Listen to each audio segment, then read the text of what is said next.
So ఈ hernia అనేది like నాకు తెలిసి చాలామంది గుర్తించలేని విధంగా ఉంటుంది. సో అసలు ఏంటి సార్ హెర్నియా అంటే? హెర్నియా అనేది మన బాడీలో ఏదైనా ఆర్గాన్స్ అవి ఒక వీక్ పాయింట్స్ ద్వారా బయటకు వచ్చేస్తాయి అన్నమాట. ఓకే, దాన్ని హెర్నియా అంటారు. ఓకే. సో మ్యాక్సిమం ఈ పొట్ట ఈ ప్లేస్లలో ప్రెషర్ పెరిగినప్పుడు, ఆ ప్రెషర్ పెరగడం అంటే ఏదైనా ఉండొచ్చు. ఒకటి వెయిట్ లిఫ్టింగ్.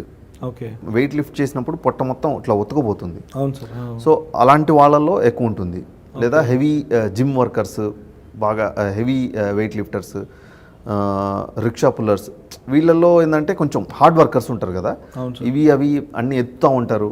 సో వాళ్ళలో ఇవి కామన్గా ఉంటాయి. ఓకే.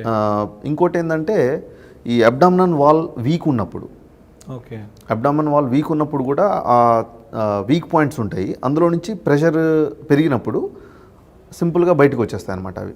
ఓకే, అది హెర్నియా అంటారు. ఇంకోటి కొన్ని బాడీలో ఉండే డిసీజెస్, ఇప్పుడు ప్రోస్టేట్ ప్రాబ్లం ఉందనుకోండి, యూరిన్ పోయడం డిఫికల్టీ అవుతుంది. ఓకే, వాళ్ళకి యూరిన్ అంత ఈజీగా రాదు, కొంచెం మొక్కి వెళ్తుంటారు కొందరు.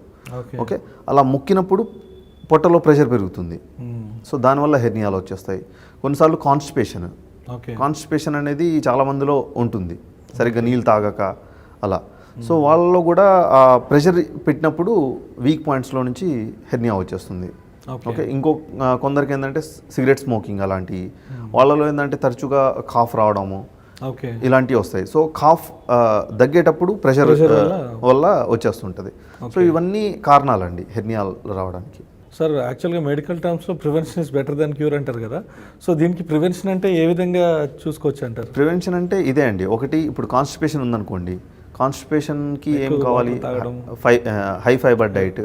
ఓకే, వాటర్ ఎక్కువగా తీసుకోవడము. ఓకే, రోజు అంటే కాన్స్టిపేషన్ లేకుండా మనం జాగ్రత్తలు తీసుకోవాలి.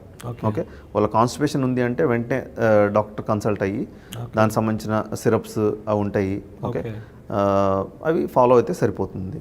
అలా కాకుండా ఇంకా ప్రోస్టేట్ ప్రాబ్లం ఉందనుకోండి, దాని ట్రీట్మెంట్ తీసుకోవాలి. ఓకే, మనం హెర్నియా ఉన్నప్పుడు మిగతా ట్రీట్ చేయకుండా ఓన్లీ హెర్నియా ట్రీట్ చేస్తాం అనుకోండి, ఓకే, సో మిగతా ప్రాబ్లం ఉంది కాబట్టి మళ్ళీ హెర్నియా వచ్చే ఛాన్సులు ఉంటాయి వేరే సైడ్.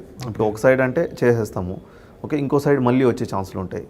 సో మెయిన్ ఆ కాజ్ ఏంటో తెలుసుకొని అది ట్రీట్ చేస్తే బెటర్. సార్ అశ్రద్ధ వల్ల హెర్నియా వచ్చిన తర్వాత అశ్రద్ధ వల్ల ఎటువంటి పరిణామాలు ఉంటాయి, కాంప్లికేషన్స్? హెర్నియా ఒకవేళ ఏం కాదులేండి అని వదిలేస్తే ఏమవుతుందంటే చిన్న డిఫెక్ట్ అని చెప్పాను కదండి, ఆ చిన్న డిఫెక్ట్లో నుంచి మనకి ఇంటెస్టైన్, ఒమెంటమ్ ఇవన్నీ వచ్చేస్తాయి బయటికి. ఓకే, ఆ వచ్చినప్పుడు ఆ బెజ్జం ఎప్పుడైనా అది టైట్ అయిపోవచ్చు. ఓకే, ఓకే, టైట్ అయిపోతుందంటే లోపల నుంచి వచ్చే కాంటెంట్స్ కొంచెం కొంచెం వచ్చి అవి ఎక్కువ అయిపోయినప్పుడు బిగుచుకుపోతుంది. ఆ బిగుచుకుపోయినప్పుడు దానికి రక్తం సరఫరా అంతా తగ్గిపోతుంది. అవును, అవును సార్.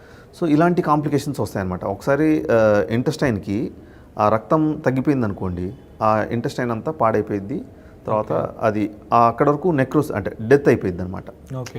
ఇంకా దాన్ని తీసేయాల్సి వస్తుంది. సో అవన్నీ చాలా కాంప్లికేటెడ్ సర్జరీ అయిపోతుంది. సో అక్కడ దాకా వెళ్లకుండా మనం ముందు జాగ్రత్తలు తీసుకుంటే బెటర్. చాలా చక్కగా చెప్పారు సార్ అన్ని విషయాల గురించి. So thank you very much మా ఛానల్కి మీ యొక్క విలువైన సమాచారాన్ని అందించినందుకు. సో వ్యూయర్స్ చూసారు కదా, సో ఇది మళ్ళీ మరో డాక్టర్తో కలుద్దాం. Until then keep watching view health. Thank you.